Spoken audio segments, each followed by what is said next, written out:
Welcome to తాజా వంటలు. ఈరోజు నేను దోసకాయ వాక్కాయ పచ్చడి చేస్తున్నాను.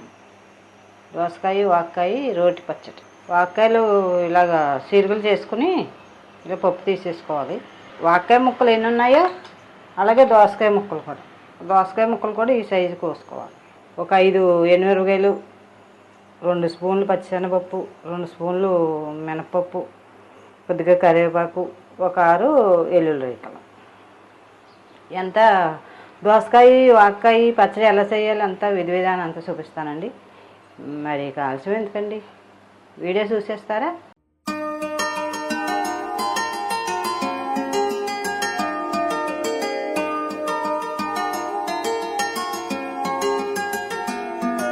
వెల్కమ్ టు తాజా వంటలు. నేను మీ స్వరాజ్యలక్ష్మి.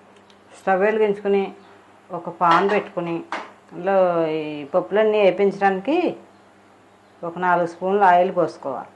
1/2 టీ స్పూను జీలకర్ర, మినపప్పు.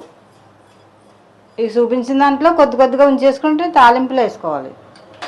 మీకు అంతా కొలత ప్రకారం చూపించాను. అవి ఎగుతూ ఉండగా ఎల్లుల్లిపాయలు, పచ్చిశనగపప్పు ఎగుతూ ఉండగానే ఎనిమిరపకాయలు.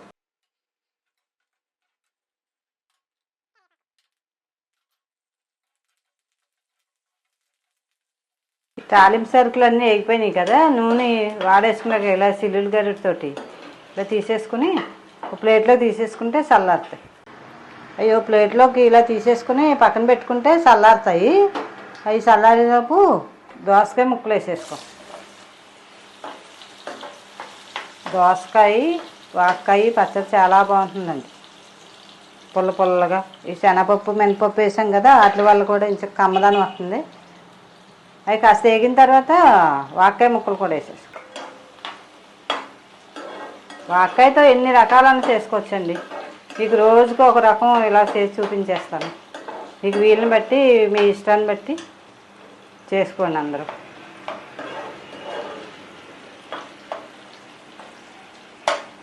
కాస్త మగ్గనిద్దామండి, ఒకసారి మగ్గితే సరిపోతుంది.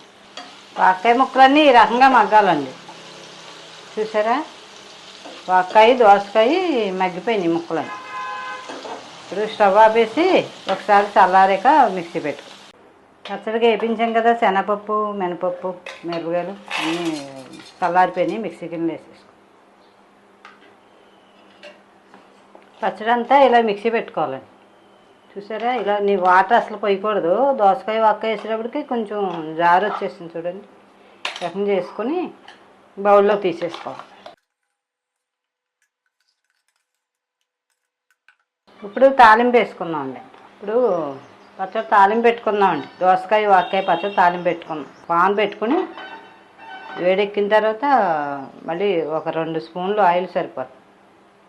అందులో ముందుగా ఎల్లుల్లి రేకులు ఒక 5-6 చెదగొట్టు వేసుకోవాలి. 1/2 టీ స్పూన్ ఆవాలు, 1/2 టీ స్పూన్ జీలకర్ర, అలాగే ఒక 1/2 టీ స్పూన్ పచ్చిశనగపప్పు, 1/2 టీ స్పూన్ మినపప్పు, 2 ఎనిమిరపకాయలు ముక్కలు చేసుకొని ఈ రకంగా వేసుకోవాలి. తాలింపు అది వేగుతూ ఉండగానే కరివేపాకు. తాలింపు సరుకులు వేగిపోయినాయి కదా, కొత్తిమీర వేసుకుంటే బాగుంటుంది తాలింపు.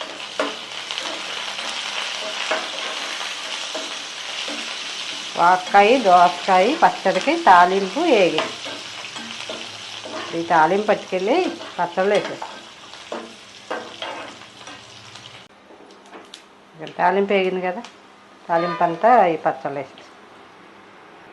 వాక్కాయ దోసకాయ పచ్చడి రెడీ అయిపోయిందండి. బాగుందండి. ఈ రకంగా చేసుకుంటే మనకు చెమ్మ తగలలేదు కదా, చెమ్మ తగలని మీద 2 రోజులైనా పచ్చడి పాడవదు. కావాలంటే కొంత జారుగా చేసుకోవచ్చు, మనకు అప్పటికప్పుడు వాడేసుకుంటే జారుగా చేసుకోవచ్చు. ఇడ్లీ, దోశ, రైసు అన్నిటికి బాగుంటుంది. నచ్చిందండి మీకు? మీరు కూడా ఇలా ట్రై చేస్తారా? చూడండి ఎంత బాగుందో, చాలా బాగుంటుందండి. పుల్లగా కమ్మగా చాలా బాగుంటుంది. Please subscribe, share and like. Thank you.